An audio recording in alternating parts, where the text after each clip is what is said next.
Welcome to Sridevi Bala kitchen. இன்றைக்கி வந்து இதே பாண்ட்லி நான் சீக்கிரமாக பாண்ட்லியை மாற்றிடுறேன். இதே பாண்ட்லி வச்சுட்டு தான் இன்றைக்கி மோர் களி பண்ண போகிறோம். அதுக்கு தேவையான இன்க்ரீடியன்ட்ஸ் கருவேப்பிலை, கடலைப்பருப்பு, உளுத்தம்பருப்பு, பெருங்காயம், அரிசி மாவு போட்டு கலந்து வச்ச புளிப்பு மோர். தாளிக்கிறதுக்கு அது ஆல்ரெடி மோர் மிளகா வறுத்து வச்சுருக்கேன். நான் தினம் இப்படி தொட்டுன்னு மோர் தொட்டுன்னு சாப்பிட்றதுக்கு அதிலே ஒரு 4 பிடி எடுத்து அள்ளி போட்டால் போகிறோம். இப்போது கடுகு போட்டுக்கலாம்.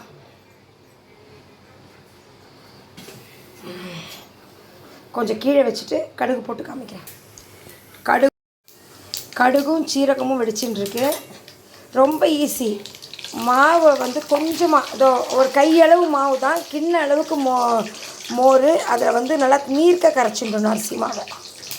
அவ்வளோதான். பெருங்காயம் போட்டுக்கணும், இல்லை அதனால் கொஞ்சம் கரைச்சிட்டேன். ரொம்ப டேஸ்ட்டாக இருக்கும். இப்போது இதை போட்டுடலாம்.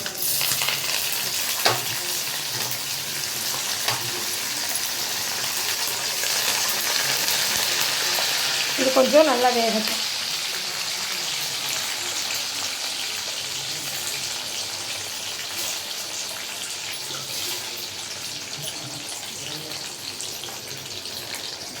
கொஞ்சம் பெருசு பண்ணிக்கிறேன் அடுப்பை.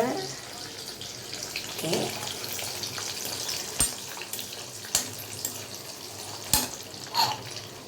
நானும் டிமார்ட் போய் ட்ரைப்ளைன் கடை ஒன்று வாங்கணும்னு நினச்சிட்டே இருக்கேன். திருவத்தூர்லேயும் டிமார்ட் வந்துட்டு, ஆனால் என்னால் போய் இதை வாங்க முடியல. கண்டிப்பாக இந்த வாரத்தில் வாங்கிட்டு நெக்ஸ்ட் வீக் வந்து ட்ரைப்ளைன் கடாயிலேயே நான் டிஃபன் பண்ணுறேன். ஏன்னா அது ரொம்ப நாள் ஆகிடுச்சு. நானும் இதை வந்து எடுத்து போட்டுடணும்னு நினச்சிட்டு இருக்கேன். ஆனால் ரொம்ப பழகண்டா, ரொம்ப நல்லா இருக்குது, யூஸ் பண்ணலாம். அதான் ட்ரைப்ளைன் கடாயில் பண்ண ட்ரை பண்ணுறேன். நான் நல்லா சவக்கணும். இன்னும் சவக்கலை. கடுகு, ஜீரகம், கடலைப்பருப்பு, உளுத்தம்பருப்பு, கருவேப்பிலை. மோரில் வந்து பச்சரிசி மாவும் பெருங்காயம், உப்பு போட்டு கரைச்சி வச்சுருக்கேன்.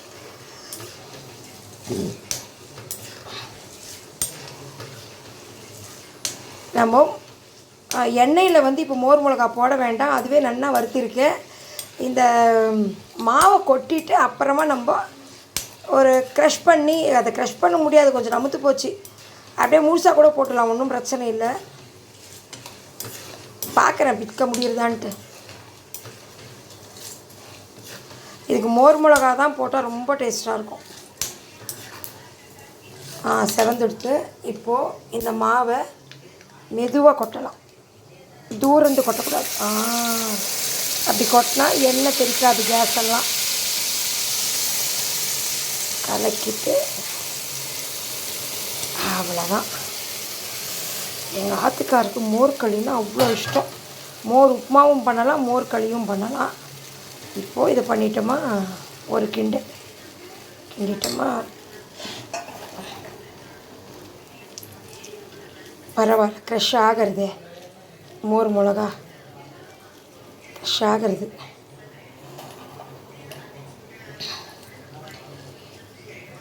ஏன்னா இதுவும் நான் வறுத்து வச்சு 2-3 நாள் ஆகிடுது. இன்னும் எத்தனை நாள் ஒரு மிளகாக்கு மேலே தொட்டுக்க முடிய மாட்டேங்கிறது. காரம் இல்லை, இருந்தாலும் அவ்வளோதான். ஓகே,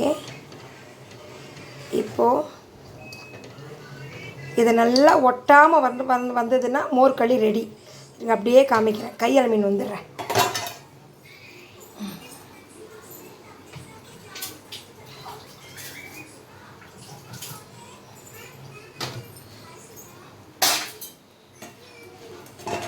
இதெல்லாம் தேய்க்க போட்டுடணும்.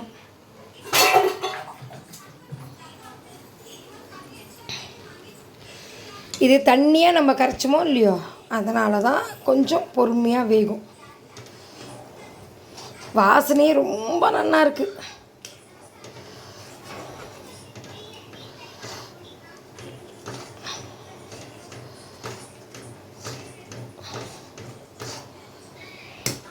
கமெண்ட்ஸ் போடுங்க. வேறு எதனா பாரம்பரிய உணவு வேணால் கேளுங்க, செஞ்சு காமிக்கிறேன். பூண்டு போட்டு கூட பண்ணுறேன். எந்த டிஷ்ஷு வேணுமோ, ஒன்லி வெஜிடேரியனாலும் கேளுங்க, பண்ணுறேன். நான் வந்து எல்லோரும் மாதிரி தான் நானும் இட்லி மிளகா பொடி, சாம்பார் பொடி, புளியோதரை பொடி அது எல்லாமே செஞ்சு சேல் பண்ணிட்டுருக்கேன். ஸ்ரீஸ் மசாலான்ட்டு என்னோடய கம்பெனி பேர். நான் வந்து அதை உங்களுக்கு வந்து அதை ஒன்றும் ஸ்டிக்கர் வந்து ஒட்டலை, லேபிள் ஒட்டி தானே கொடுக்கணும். அந்த லேபிள் வந்து நான் பிரிண்ட் பண்ண கொடுத்துருக்கேன்.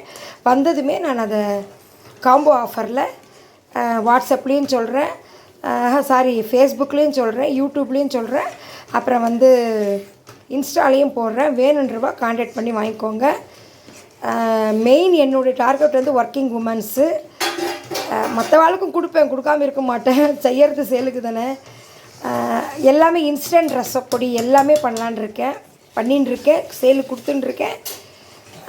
நிறைய டாக்டர்ஸ் என்னென்ன வாங்கிக்கிறான், சேலுக்கு கொடுத்துட்டுருக்கேன். நான் இன்னும் பெரிய லெவலில் இப்போ தான் செய்யலான்னு ஸ்டார்ட் பண்ணியிருக்கேன். இது 1 or 2 இயர்ஸாகவே நான் 1 or 2 இயர்ஸாகவே கேட்குறவா எல்லாருக்கும் நான் கொடுத்துட்டுருக்கேன். இப்போது சரி நம்ம இந்த மாதிரியே ஒரு பிஸ்னஸாகவே நம்ம பண்ணால் என்ன அப்படின்னு பண்ணிட்டுருக்கேன். அதாவது வந்து பண்ண போகிறேன். அதாவது வந்து பாருங்கள், எண்ணெய் இதுக்கு நிறைய குத்தணும். ஆனால் வேண்டாம், இது நைட் டைமு டைஜஷன் ஆகாது. அதனால் நானே கொஞ்சம் ஒரு பெரிய கரணை மட்டும் 1.5 கரணை மட்டும் எண்ணெய், 1.5 சின்ன குழிக்கரண்டி எண்ணெய் கொட்டிட்டேன், அதுவே போகிறோம். எங்கள் மாமியார் நிறைய எண்ணெய் விட்டு பண்ணுவா, வேண்டாம் இதுவே போகிறோம், ஏன்னா டைஜஷன் ஆகாது எண்ணெய்.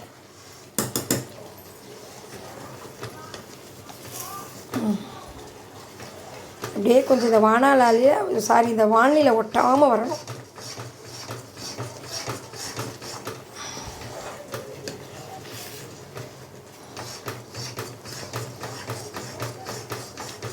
கலர் மாறிடுத்து பாருங்கள், வெந்துடுத்து, அவ்வளோதான் வெந்துடுத்து. ஆனால் இது ஒட்டாமல் அப்படியே வரணும். இப்போ என் கை ஈரமாக தான் இருக்குது, கொஞ்சம் வேகணுமா, ஒட்டக்கூடாது. நம்ம கேழ்வரகு கூழ் காய்ச்சுவோம் பாருங்க, அதே மாதிரி தான்.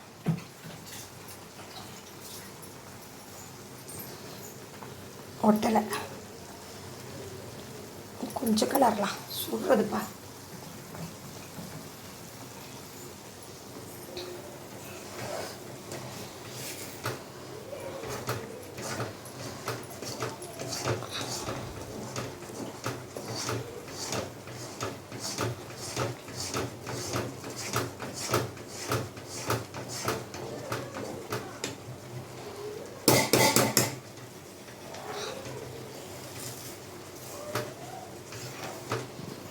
இந்த மாவு வெரைட்டிலாம் வந்து வேகிறதுக்கு கொஞ்சம் நேரம் பிடிக்கும்.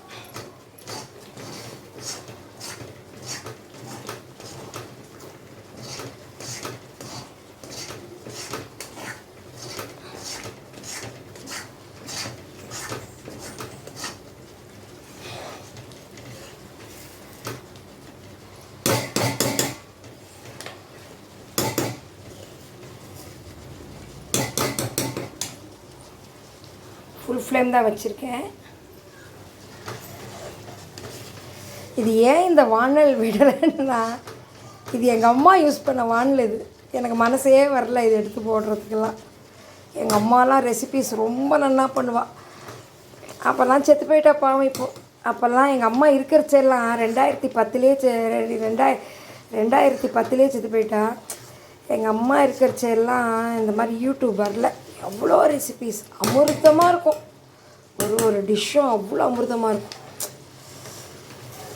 என்னவோ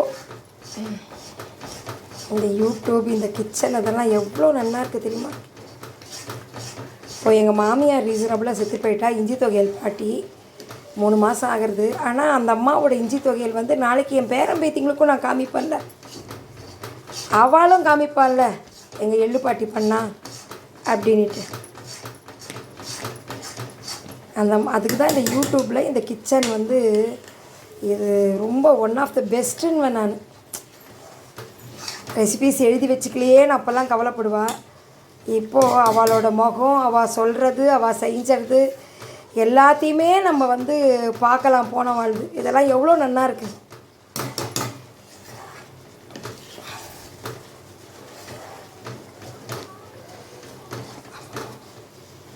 அவ்வளோதான், கிட்டி போட்டுட்டு டைட்டாக எடுத்து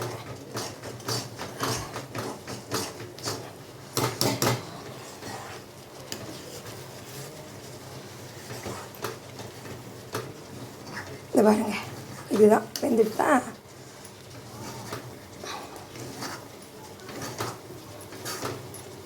நல்லா நீர்க்க கரைச்சிருக்கவே அது கெட்டிப்பட கொஞ்சம் நாழியாகும். அவ்வளோதான்.